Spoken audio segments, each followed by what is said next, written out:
everyone, Kathy here and welcome back to my channel. Today's interview will be magic as I will invite two special guests to appear before your very own ears.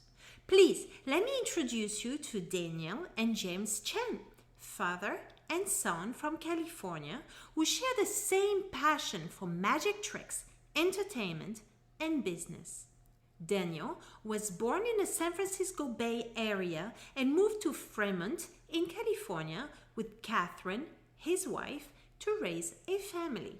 When James was born, Katherine and Daniel transformed their art of magic into a family business while always keeping a healthy work-life balance. Good morning, Daniel and James, and thank you so much for sharing this special moment with me today. How are you doing? Very good. It's great. A pleasure to be here. So first, let me start with you, Daniel, please. You were born and raised in San Francisco Bay, and you have always been passionate about the art of magic. And today, you are a full-time magician. Can you please tell me a little bit more about this? Do you come from a family of entertainers? No, my mom was a nurse. My dad was an engineer, and my grandfather on my mother's side was a pastor, and my grandmother a homemaker. Okay, so what made you decide to be a magician? How did you even learn? Well, I went to a magic shop in San Francisco called Misdirections Magic Shop, and the proprietor's name was Joe Pond, and that's where I started to learn magic, and I went to the lectures. Oh, so during our first phone conversation, you had called yourself a pioneer, a businessman, and an entrepreneur. To me, the art of magic is really an art. Can you please explain to us how you're using magic to build your enterprise? Yeah, it's bringing us a lot of visibility because we're now performing on Zoom.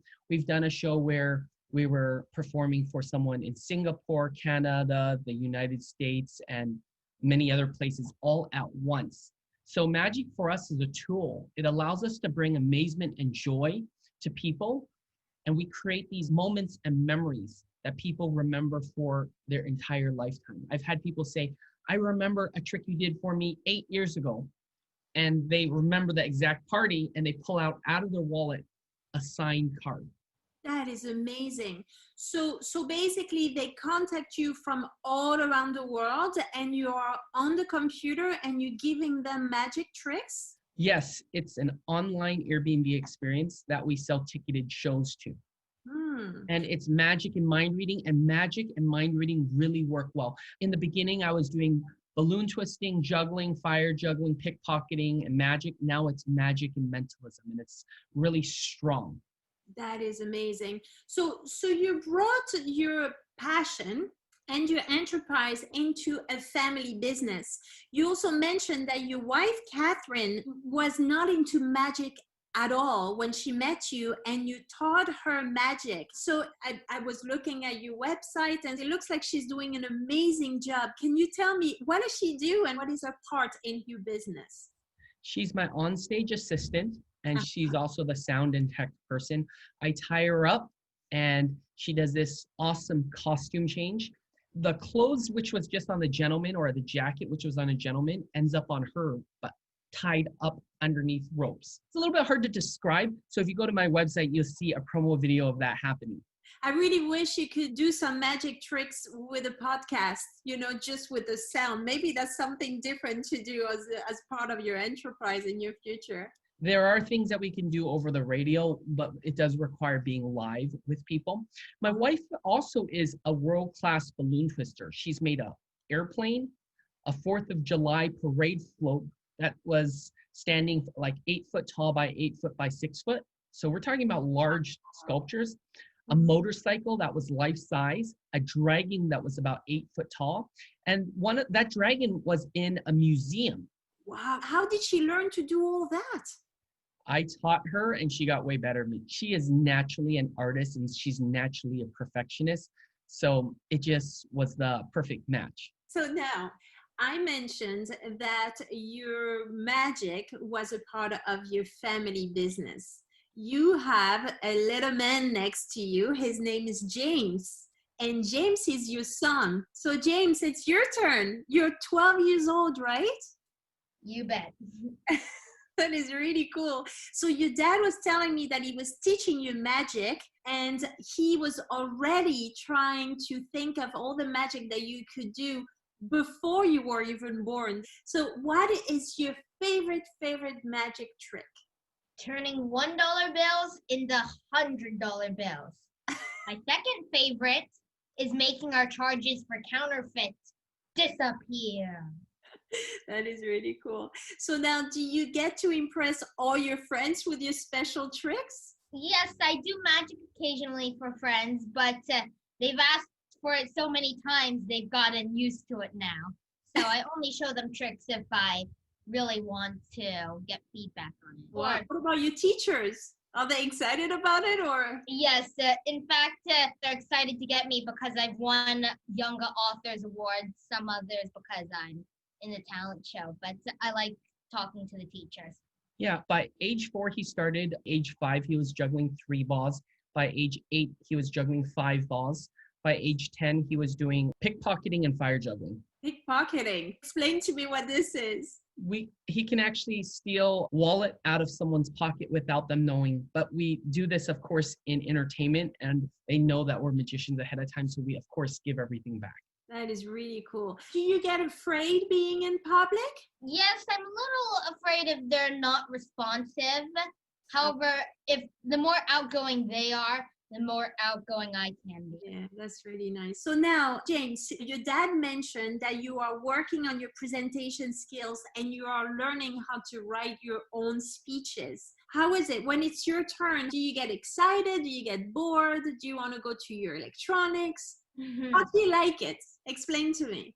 I think the best part about doing shows, that the reason why I do it is just because I can have fun with other people and I can socialize. Do you get to meet friends? Do you have other kids like you who do some magic or no? Do you know anyone? Actually, I'm homeschooled, so we don't really have that, but we work on perfecting our craft. So, Daniel, tell me, James seems to be very comfortable with a microphone. Did he ever appear on national TV or does he compete with other kids? Where did he get this experience? James recently won the International Brotherhood of Magicians online magic contest, beating out many magicians twice his age in the first ever competition held on Zoom. He was also the youngest person to be featured on Silicon Valley Business Journal. James' credits include appearing on ABC News, national television with Tiffany Haddish, Access Daily with Penn and Teller, and performing for the White House's chief data scientist, DJ Patel. You're saying that James worked for the White House? He worked for the chief data scientist, and the gentleman works for the White House, and he signed something on White House stationery as a thank you for James. That is amazing. Congratulations, James. That is really, really amazing. Wow, I'm very honored. This is really cool. Your dad is so proud of you. That's beautiful to watch. So now, Daniel, if it's okay, I'm coming back to you. And I am very amazed by your vision for the future. So you already signed countless numbers of contracts with Google, Yahoo, Dreamworks, Netflix, and the Hollywood industry. And you frequently run virtual Zoom shows for corporations and private events. I can see that you like to dream big and the sky is your limit. So what is next? Right now, I'm working with a reporter from Wired. They've interviewed me twice already, and it's very likely that they're going to do a full feature profile on me. In 2016, BuzzFeed did a profile on me, calling me Silicon Valley's favorite magician. Then I got featured in CNBC and Business Insider twice. So we're trying to get a lot more publicity to sell out these shows and potentially do something like documentary and maybe even a Netflix season or series. So we're leaving everything open. You want to make sure that you get enough momentum. So when you kind of think of it in terms of like a domino effect, you want to make sure that everything feeds into the next goal that you have. There really is an enterprise. That's really cool. So how do you learn new tricks? I mean, I'm sure after a while the tricks need to be renewed. So how do you do it? You study them yourself? You take them from others? What do you do? Well, there's some things now that we're doing that are new on social media, but we have a team of consultants that we rely on to teach us some of these things or invent them for us, because there's specialization in every field and you need a team behind you. I'm a performer, so I'll create one or two ideas and then I'll go back to my team to get it done. There's a lot of elements that go on. Wow, so you do have a team behind. That's bigger than I even thought. That's really cool. Please tell me a little bit more about the lesson. You said a magic lesson. Yeah. So I teach magic lessons to students all around the world over Zoom, and I come up with my own signature teaching progression, a way of learning magic that I feel that's new and innovative, that really gets people from beginner to intermediate and intermediate to advanced in the shortest amount of time possible. So this is for kids and adults? Yeah, anyone who's, I think, age 7 or 8 and above can enjoy it. And that's people from all around the world that can apply, right? Yes, that's correct. Okay, so I'm interested to know that because there's a lot of people from different countries listening to us. So, everyone is out there will be taking your information. So how is the competition? Is the competition high or? Yeah, a lot of people in the beginning thought, hey, what's your day job or is this a side hustle? And I don't get insulted by that anymore. You just have to deal with that. You work hard and you make it a business. You reverse engineer success. For example, if I were to say, you charge $500 a show, you need 2 shows a week to make $52,000 a year. So you just have to think in terms of the numbers of what your goal is and how do you get there. So now, during our first call, I was really, really amazed by the way you work. Like you're saying right now, you work hard, you work and you think numbers and you incorporate your family. You said, I don't want to work harder, I want to work smarter. Explain to me what it means to work smarter in this field. Yeah, there are days that you have to work hard. Like I've done days where I woke up at 5 a.m. and slept at 2 a.m. But you also need to leverage tools. One of the tools that I use often is text replacement and cut and paste. Text replacement is when I type in the 2 letters JC, my laptop and my phone, they'll both replace those 2 letters with the entire phrase. So as I navigate pitching media on LinkedIn and influencers on Twitter and Instagram, I have a list of these shortcuts. So it'll fill out an entire phrase just based on putting in 2 or 3 letters. And that allows me to pitch people on scale. I see. So you prepare your speeches in advance, so it gives you more time to do other things. This is really amazing. Now, Daniel, you were awarded Magician of the Year. BuzzFeed called you the Silicon Valley's favorite magician, and Business Insider recognized you as the business billionaire's magician. So where do you see yourself in 5, 10, or even 20 years? Do you want to be a part of the group with your son and your wife? Do you want to go on your own? What do you want to do? I want to continue to do public facing shows, but sell them out more consistently and sell them out a lot quicker. There's some top magicians who've been selling out entire seasons within a couple minutes. So by elevating what we have to a more national profile, I'm hoping that can happen. And I'm also bouncing ideas about a virtual magic club in the Bay Area and even a physical magic club similar to the Magic Castle. So those are all ideas that we would love to explore more in the future. Of course, you'd have to find investors or potential club members. So maybe starting something like a Kickstarter or pre-selling something along those lines. That would be very interesting. What is the percentage of people who are actually calling you for birthday parties, for example, and corporation? What is business versus personal use on contracts? I'm guessing at least 80% corporate contracts. A lot of the smaller birthday parties below a certain price point are handed off to James automatically. Just on Friday, he was doing a birthday party for someone's 15-year-old birthday party.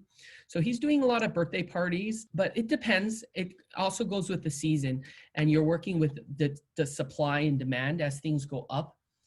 As corporate events go up, you might do birthday parties less, and in the slower seasons, you may want to do a couple of birthday parties to fill in those gaps. It's important to always keep moving. Before, I was limited in geography to only perform in the Bay Area. Now my reach is global, which allows me to perform on Zoom, but also travel while I perform, so I can be a digital nomad. We can perform in Antarctica without having to go there, as long as they have Wi-Fi.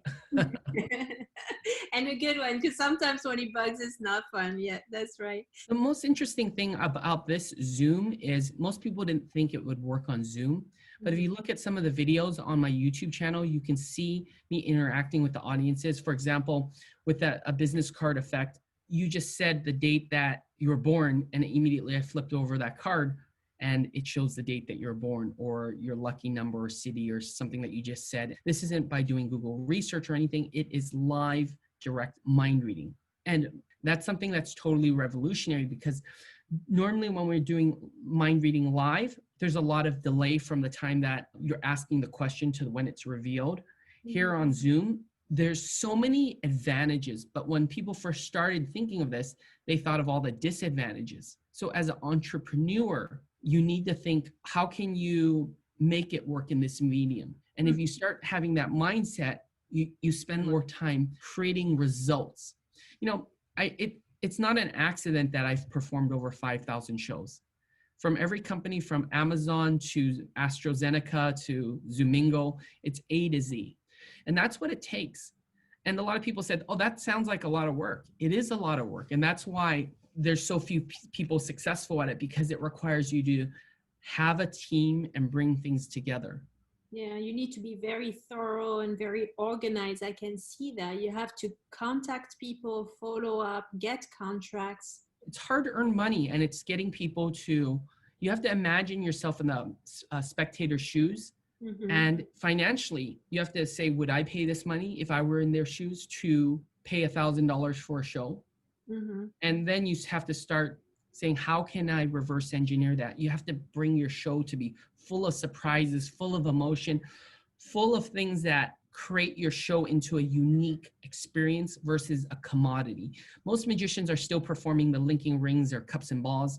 That has a place, but if you're just doing that, you're going to be charging what everyone at that level is charging. So all the classics of magic, I've actually taken most of them out. I'm not doing that anymore. And people are very surprised to see the newer things that we've put in the magic show. They're like, oh, wow, we've never seen that before. And to me, that is true magic, when you surprise someone. This also helps us learn how to tell our stories, because he who tells us the best story in life wins. Whether you're on television, you're creating a lot of sound bites and creating everything to be very concise. And that's part of our mission of bringing James in, is so that he learns how to tell stories. Well, I'm very honored that you chose to be on my podcast. Thank you so much. I think that's it for my questions for today. This is amazing. You have such an amazing energy and such a love for life, both of you. Thank you very much for being with me today. Please do leave all the information. I will write them down. So if anyone out there is interested, I'm sure you'll be able to give them as much information as possible. Yeah, we are on Instagram at Dan Chan Magic and online at danchanmagic.com. So follow our journey, see what's exciting. We post photos of James performing and myself performing in quite epic places. Sometimes you'll see him fire juggling and even performing for celebrities like sports stars, the Warriors, Oakland Athletics, 49ers. We've performed for them all, and it's always fun to have people follow our journey online.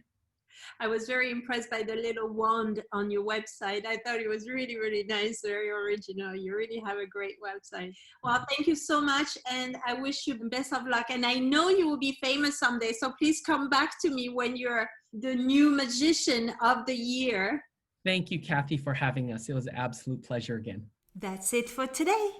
If you are interested in participating in one of our future recordings, if you have questions, or if you would like to share your adventure with us, please do contact me at bbunclody@gmail.com.